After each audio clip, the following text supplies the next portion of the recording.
दरियाई रावी में शाहदरा के मकाम पर इंतहाई ऊंचे दर्जे का सैलाब। इस वक्त 2,19,000 क्यूसेक का सैलाबी रेला लाहौर से गुजर रहा है। सैलाबी रेले की वजह से चूंग, फर्रुखाबाद, शादबाग के इलाके, खोखर टाउन समेत दीगर इलाके भी ज़ेरे आब आ गए हैं। दरियाई रावी में शाहदरा के मकाम पर इंतहाई ऊंचे दर्जे का सैलाब। इस वक्त 2,19,000 क्यूसेक का सैलाबी रेला लाहौर से गुजर रहा है।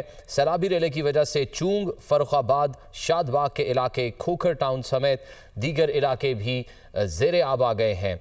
और चन्योट में भी दरियाई चनाब के मकाम पर इस वक्त पानी की क्या सूरत हाल है, हमारे नुमाइंदगान हमारे साथ मौजूद हैं। लाहौर से उसामा गौरी और चन्योट से बिलाल अहमद हमारे साथ मौजूद हैं। बिलाल, आगाह कीजिएगा, इस वक्त चन्योट की क्या सूरत हाल है?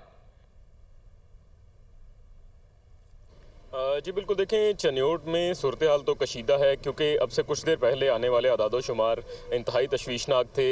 7,18,000 क्यूसिक से ज़ायद पानी इस वक्त चन्योट के मुकाम से गुजर रहा है दरिया चनाब से, जो कि इंतहाई बुलंद सतह करार दी जा रही है। और इससे ज़्यादा तशवीशनाक बात यह है कि हेड कादराबाद पे अभी भी तकरीबन 3 लाख क्यूसिक का रेला मौजूद है, जो कि इसी तरफ आ रहा है। और ये पानी अगर इसके अंदर शामिल होता है तो ये रेला तकरीबन 10 से 10.5 लाख क्यूसिक का हो जाएगा, जो कि जंग की तरफ रवाना होगा और वहाँ पे इसी तरह तबाही मचाएगा जिस तरह इसने चन्योट के अंदर मुख्तलिफ जो गांव हैं, देहात हैं, तकरीबन 87 के करीब हैं, जो कि इंतज़ामिया की जानिब से भी कंफर्म किए गए हैं, वहाँ पे तबाही मचाई है।